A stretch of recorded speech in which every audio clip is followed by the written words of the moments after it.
Hey folks, I know I am just an old guy telling stories, but please leave a like and subscribe before we start. Let's enjoy in today's stories. Hey everyone, I need to share something really disturbing that's been haunting me for the past year. I hope this will serve as a warning to anyone who thinks about diving into the dark web. It all started last fall. I'm Alex, and I've always loved solving puzzles. Things like crosswords and Sudoku. But after a while, those got boring. I wanted something more challenging. So, I started looking into more obscure stuff online. One night, I found a thread on a tech forum about people disappearing after visiting the dark web. It was creepy, and I couldn't believe there wasn't much investigation into it. I decided to do something about it. I posted on a few forums, looking for people who were also interested in figuring out what was going on. To my surprise, a bunch of people responded. After a few weeks of chatting and getting to know each other, we formed a group. We called ourselves the Dark Net Detectives. Yeah, it sounds a bit cheesy, but it fit. There were 5 of us. Lisa, who was great with cybersecurity. Mark, a former journalist who loved conspiracy theories. Sarah, a psychology student who understood criminal behavior. Jake, a teenager who knew more about the dark web than anyone I'd ever met. And me, the puzzle lover. We started meeting online, using encrypted chat rooms and video calls to stay safe. We shared everything we knew about the disappearances and made a list of cases to investigate. Most of the missing people were young, tech-savvy, and curious about the dark web. Lisa set up secure channels for our communication, ensuring we wouldn't attract unwanted attention. Mark used his journalist skills to dig up information that wasn't easy to find. Sarah helped us understand why someone might be behind these disappearances. Jake guided us through the dark web, explaining how things worked there. Our first big lead came when we found a dark web forum about urban exploration. But this wasn't the usual stuff about exploring abandoned buildings. It was about exploring the darkest parts of the internet. That's where we found a thread about a site called The Abyss. The Abyss was supposedly an invite-only site, and to get in, you had to solve a series of puzzles and challenges. People who got in talked about seeing horrible things, disturbing live streams, disturbing videos and photos, and something even worse. The site was said to be run by someone called the Puppeteer. Just the name gave me chills. We decided to try to get access to the Abyss. Jake took the lead, navigating through the dark web. The first puzzle we encountered was a simple riddle, but it required a deep understanding of both technology and literature. We solved it together, and it unlocked the next step. As we went further, the puzzles got harder and more disturbing. Whoever designed them was incredibly smart, but also very twisted. Each challenge seemed to test not only our technical skills, but also our moral boundaries. We saw glimpses of the horrors inside the abyss, encrypted videos, haunting images, and cryptic messages. The deeper we went, the more I felt like we were being watched. It seemed like someone was monitoring our every move. I couldn't shake the feeling that we were playing a game designed just for us, a game we couldn't win. Then, one night, everything changed. We were working on a tough puzzle when Sarah's screen went dark. At first we thought it was just a glitch, but then her frantic messages popped up in our chat. "I think someone's outside my apartment," she typed. "I heard footsteps. I'm really scared, guys." We tried to calm her down, but her messages stopped suddenly. We called her, but there was no answer. Panic set in as we realized something was very wrong. Mark and Lisa tried to find out where Sarah was, while Jake and I traced the source of the puzzles, hoping for a clue. Hours passed with no word from Sarah. We contacted the police, but without evidence, they couldn't do much. It was like Sarah had vanished into thin air, leaving us with a cold, empty feeling. In the days that followed, we kept investigating, driven by the need to find Sarah. But the puzzles got even more disturbing and personal. It was clear that whoever was behind the abyss knew everything about us, our fears, our weaknesses, our darkest secrets. One by one, we started to unravel. Mark saw things moving in the corners of his eyes. Lisa got threatening messages from nowhere, telling her to stop. Jake became paranoid, convinced he was being followed. Then, Mark disappeared. One moment he was with us, decoding a twisted message, and the next, he was gone. His apartment was empty, his computer wiped clean. It was like he never existed. That's when I realized the horrifying truth. We were being hunted. The puppeteer wasn't just a shadowy figure on the dark web. He was real, and he was coming for us. The disappearances weren't random. They were part of a carefully planned game, and we were the players. Now it's just Lisa, Jake, and me. We're still trying to find out what happened to Sarah and Mark, but the closer we get to the truth, the more dangerous it becomes.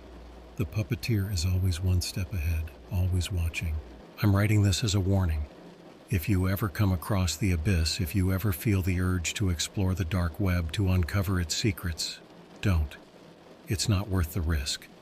Some puzzles are meant to stay unsolved, some mysteries to remain hidden.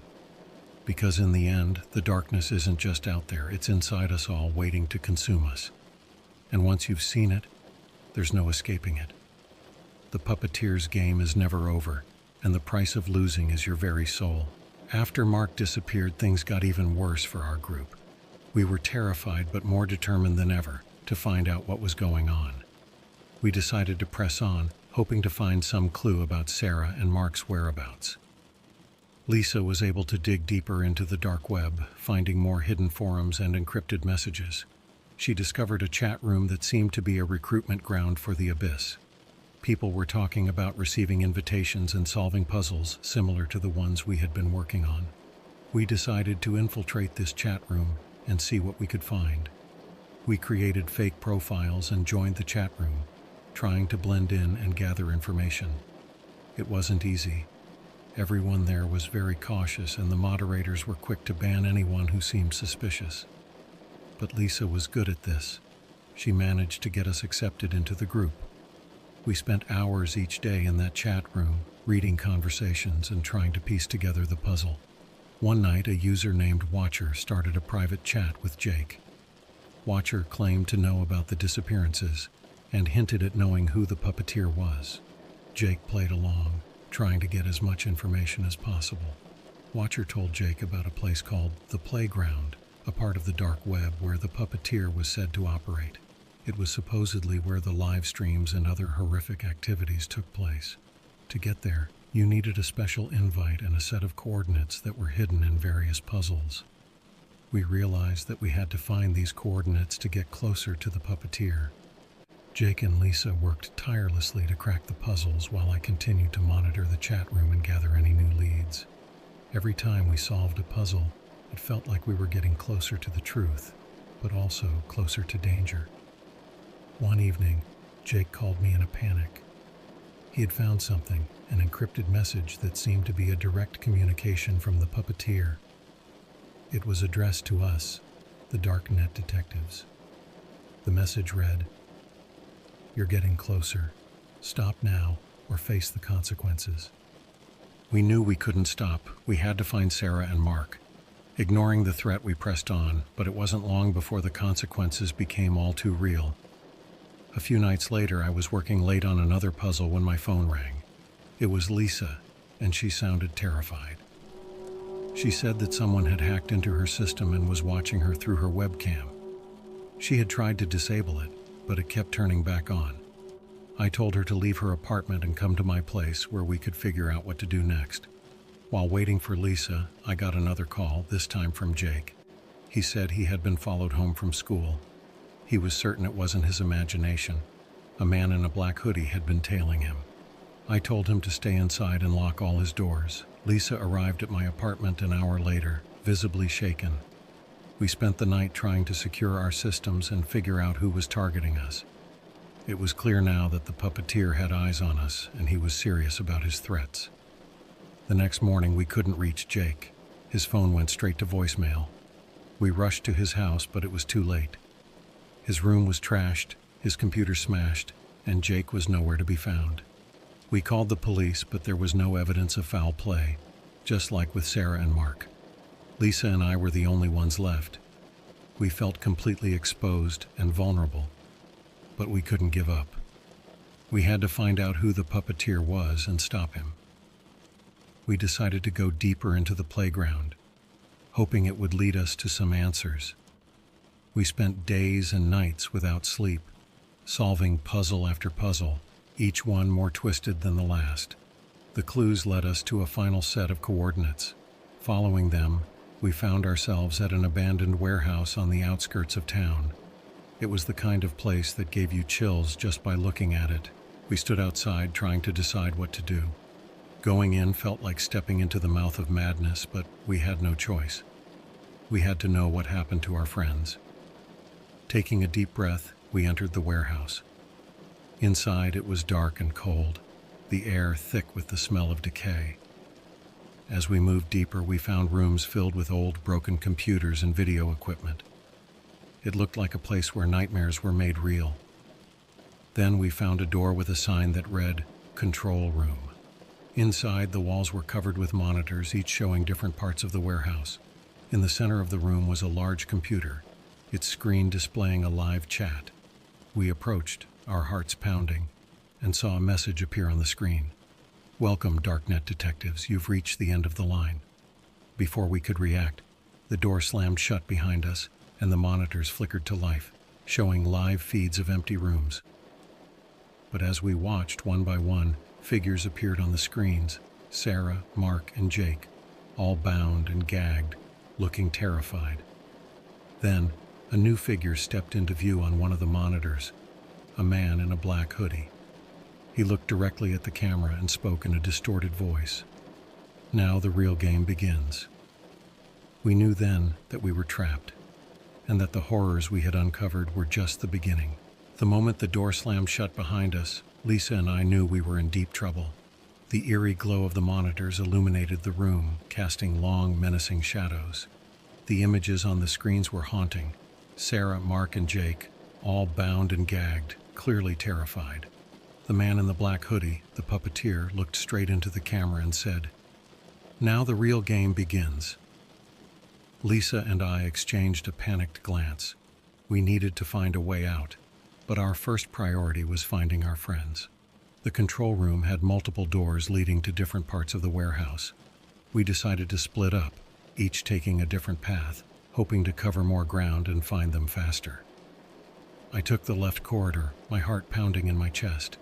The hallway was dimly lit, and every creak and groan of the old building made me jump. I kept my flashlight steady, scanning every corner for signs of movement. The air was thick with the smell of mold and rust, making it hard to breathe.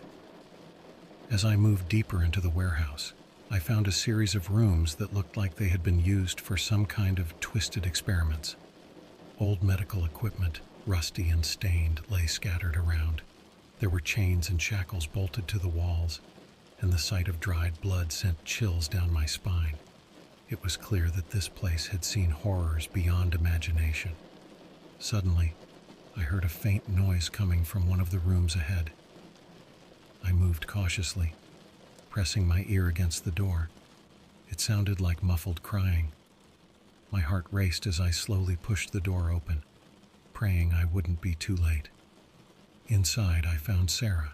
She was tied to a chair, her face streaked with tears. When she saw me, her eyes widened in relief. I rushed over, quickly untying her and pulling the gag from her mouth. "Alex, we have to get out of here," she whispered urgently. "He's coming." "Where are the others?" I asked, helping her to her feet. "I don't know. He took them somewhere else. We have to find them before it's too late." We hurried back to the control room, hoping to regroup with Lisa. When we got there, Lisa was already waiting, but she looked shaken. She had found Mark, but his condition was worse. He had been tortured, and though he was alive, he was barely conscious. "We need to get him out of here," Lisa said, her voice trembling. "He needs medical attention." We knew we couldn't carry Mark and search for Jake at the same time. We made the tough decision to leave Mark in the control room while we continued searching for Jake. Sarah stayed with him to keep him safe and to try to reach help, while Lisa and I ventured further into the warehouse. The deeper we went, the more sinister the place became. We found rooms filled with disturbing photos and notes, documenting the twisted games the puppeteer had played with his victims. It was clear that he had been watching us for a long time, learning our strengths and weaknesses, preparing for this moment. Eventually, we came to a large locked door. We could hear faint sounds on the other side, like someone struggling. Lisa managed to pick the lock, and we burst in to find Jake tied to a chair, just like Sarah had been. He looked weak, but otherwise unharmed. As we freed Jake, he whispered, "It's a trap. He's watching us. He wanted us to find each other." Just then, the monitors in the control room flickered back to life, showing us a live feed of our own actions. The puppeteer's voice echoed through the warehouse, chilling us to the bone. "You're all so predictable," he taunted. "You've done exactly what I wanted. Now let's see if you can make it out alive." Panic set in as we realized that every move we made was being watched and manipulated. We had to think fast. We couldn't go back the way we came, and we had no idea how many more traps he had set for us. We decided to stick together and make a run for it. Lisa led the way, using her knowledge of security systems to try to outsmart the puppeteer. We moved quickly but cautiously, knowing that any wrong move could be our last. As we neared what seemed to be an exit, we heard footsteps behind us. The puppeteer was close, and he wasn't alone. Shadows moved in the darkness, and we knew we were surrounded. We braced ourselves, ready to fight if necessary, but our main goal was to get out and get help. Suddenly, a side door burst open, and a group of armed men stormed in. For a moment, I thought we were saved, but then I saw their uniforms. They were part of the puppeteer's twisted network. They grabbed us, separating us and dragging us in different directions. I fought as hard as I could, but it was no use. As I was thrown into a dark, cold room, the door slammed shut behind me, and I realized we had walked right into a trap. The last thing I heard was the puppeteer's laughter echoing through the halls, a chilling reminder that our nightmare was far from over. When the door slammed shut, it was pitch black. My head was spinning and panic set in. I had to figure out where I was and how to get out. I fumbled around, feeling for anything that might help. The room was cold, and the air smelled stale. After what felt like forever, my eyes adjusted to the darkness. I saw a faint light coming from under the door. I carefully approached and pressed my ear to the door. I couldn't hear much, just some distant noises. I knew I had to find a way out, but I needed to be careful. I started feeling around the room, looking for anything that could help me escape. My fingers brushed against something metallic and cold. It was a small vent, probably my only way out. I managed to pry it open and started to crawl through. The space was tight, and every move was slow and careful. The metal was freezing against my skin, but I had no choice. The vent led to a narrow hallway. I dropped down quietly and tried to figure out where I was. I needed to find Lisa, Sarah, and Jake. I couldn't leave them behind. I moved cautiously, trying not to make any noise. The hallway was lined with doors, each one looking as unwelcoming as the last. Suddenly, I heard a familiar voice. It was Lisa. She sounded scared but determined. I followed the sound, hoping I wouldn't run into anyone else. I found her in a small room, tied to a chair just like the others had been. She looked up when I entered, relief washing over her face. "Alex, thank God," she whispered. "We have to get out of here." I quickly untied her and we made our way back into the hallway. Lisa was limping, and I supported her as best as I could. We needed to find Sarah and Jake. We moved quietly, knowing the puppeteer and his men could be anywhere. We found Sarah next. She was in a similar room, but she had managed to get one hand free. She hugged us tightly when we untied her, her face a mix of fear and relief. Now we had to find Jake. He was the last one left. As we moved through the hallways, we saw more of the puppeteer's sick stuff. Rooms filled with strange equipment and disturbing notes. It was clear he had been planning this for a long time. We had to stay focused and find Jake. We finally found him in a larger room. He was unconscious but breathing. We quickly untied him and tried to wake him up. He stirred slowly, confusion in his eyes. "We need to move now," I said urgently. We made our way through the maze-like corridors, trying to find an exit. The building seemed to go on forever, each turn looking the same as the last. We could hear footsteps behind us, getting closer. The puppeteer's men were on our trail. Just when we thought we were trapped, we found a staircase leading up. We took it, hoping it would lead us to safety. At the top, we found a door that opened into an old, abandoned warehouse floor. There were windows along one wall, and we could see the outside world for the first time since we entered this nightmare. We moved quickly, heading toward the windows, but as we got closer, we heard the sound of footsteps echoing through the warehouse. The puppeteer's men were still following us. We had to hurry. We reached the windows and saw they were bolted shut. Desperation set in as we tried to find another way out.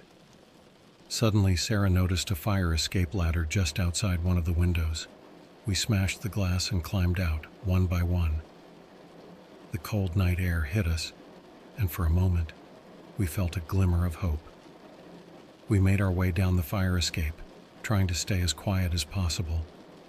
When we reached the ground, we didn't stop running. We had to put as much distance between us and that warehouse as possible.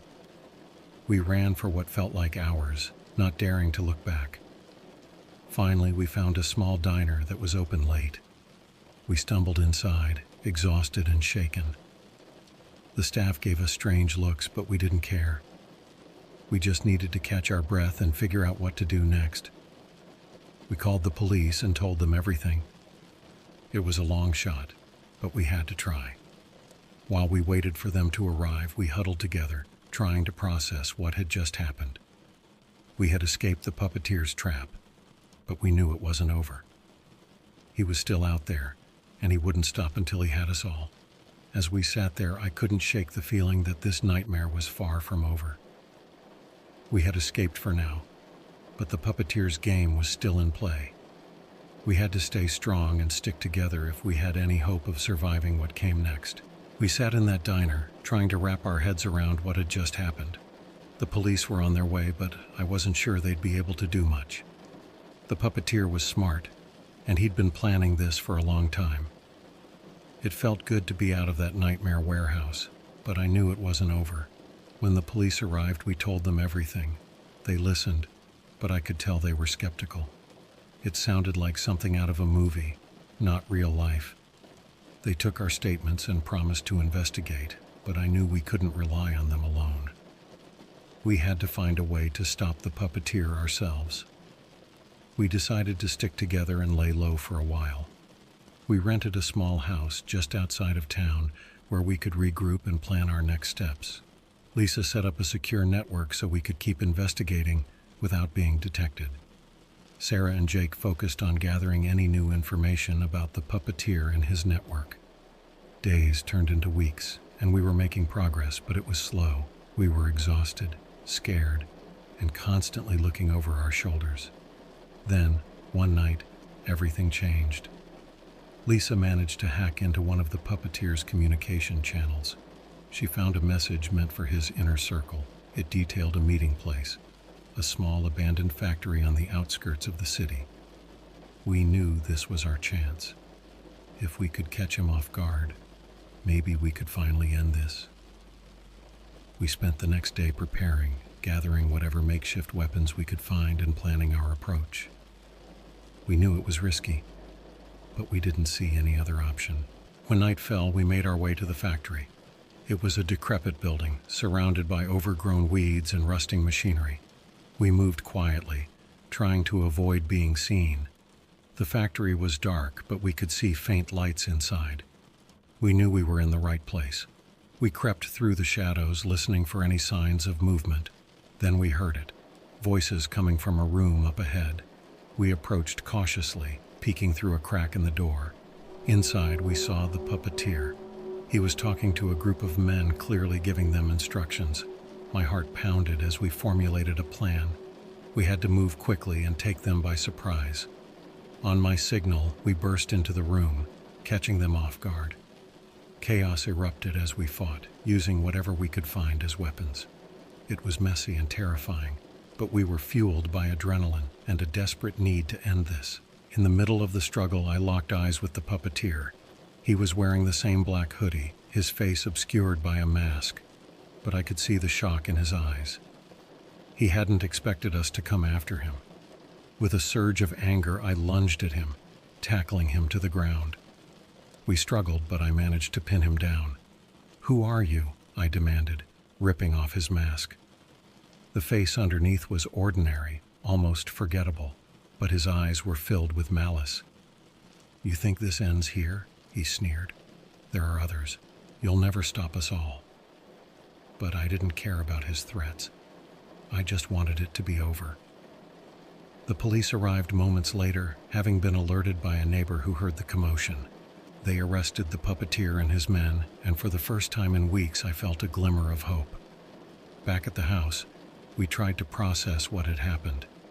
We knew the puppeteer had been just one part of a larger network, but it felt good to know we had taken down a major player. The police assured us they would continue the investigation, and we agreed to cooperate in any way we could. As the days passed, things slowly began to return to normal. We were still cautious, still looking over our shoulders, but the immediate danger seemed to have passed. We had survived the puppeteer's trap, but the trauma stayed with us. We decided to disband the darknet detectives for our own safety. One night, a few weeks later, I was sitting alone in my apartment when my phone buzzed. It was a message from an unknown number. The text read, "You think you're safe? This is far from over." My blood ran cold. I knew it had to be someone from the puppeteer's network. I immediately called Lisa, Sarah, and Jake. We needed to meet up and figure out what to do next. We met at a local coffee shop, all of us looking over our shoulders, nervous and jumpy. "We can't keep living like this," Sarah said, her voice shaky. "We have to find a way to end this once and for all." We decided to go to the police again, showing them the new message. They took it seriously this time, promising to increase their efforts to find the rest of the network.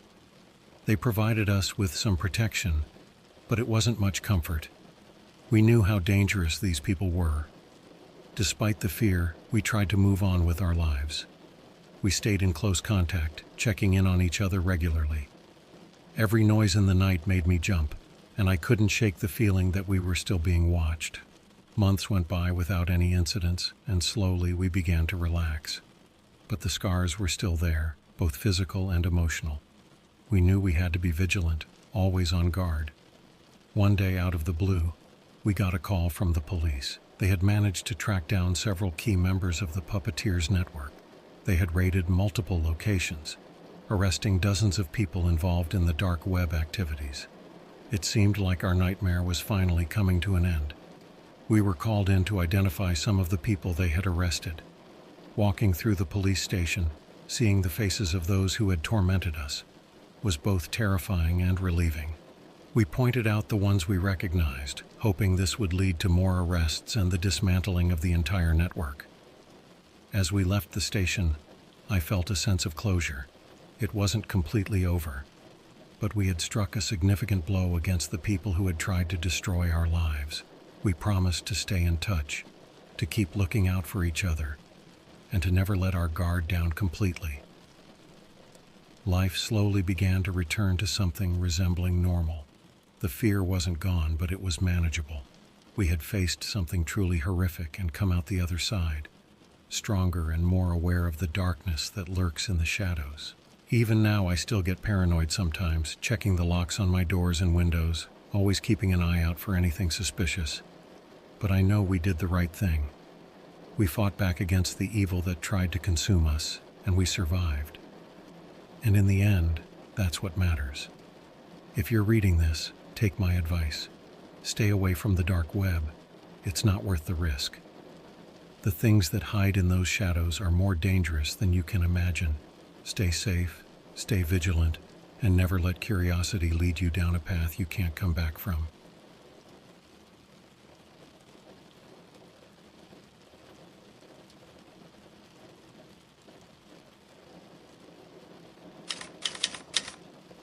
Scary experience on the dark web. Hello, my name's Jeff. I am 21 years old. I am addicted to my computer. I use it for all sorts of things, mostly gaming and work. I knew about the dark side of the internet as well, but I never wanted to access it. I mean, after hearing all the scary stories, why would I want to go on it? Well, that was until one day when I had a few drinks with my friend. We didn't have a lot to drink, but I was tipsy. I turned on my computer and downloaded the browser Tor. There were all these links, no clue what I was doing. I was just clicking randomly. And that is when I got into a chat room. At least that's what it looked like. There were a lot of people here, talking about different stuff. Legal and illegal, to be honest. But that is not important right now. I said hello in the chat, and someone replied with, "I see you are new here." I said, "No, I am not." I tried to lie. No real reason behind it. He said, "Yes, I know a newbie when I see one. You are new." Then I asked, "How do you know I am new?" "Well, no one here says hello in the chat. That is how I know you are a newbie." I said that I knew that, and I did it on purpose. Then he said, "Whatever you say, Jeff." I asked, why is he calling me Jeff? Of course, I was scared a little bit since that was my real name. So how did he know it? He answered, "Like I said, I know you are a newbie. I found out everything about you so easily." Then he said, "Your name is Jeff." He also said my surname, but I am not going to give you that. He also said that I am 21 years old. Now my heart was beating so fast that when he gave me the last thing before he scared the living shit out of me, he said Detroit and my address. I tried it to play it cool and I said, "Ha ha ha, bunch of bullshit. You are funny, dude. I will give you that." He answered, "Bullshit, huh? Shall we test it out?" I asked, "Test it out how?" He answered, "You'll see." And that is when it happened. He sent a picture from me in the chat. He had all my info, my address, my hometown, my age, and how I looked. I was done. My life was done. I got so scared and turned off my computer. The next morning I talked with my parents and told them everything. I told them about my stupidity. They were understanding, and we decided to move out. This is not a story, but this is more of a warning to you all reading and listening about these dark web stories. Most of them are fake, yes, but there are those who are real as well. But if you listen to me and my advice, then please do not play with fire if you don't want to get burned. Stay away from the dark web. You have nothing to gain from going on the dark web, but you have a lot to lose. Trust me when I say this.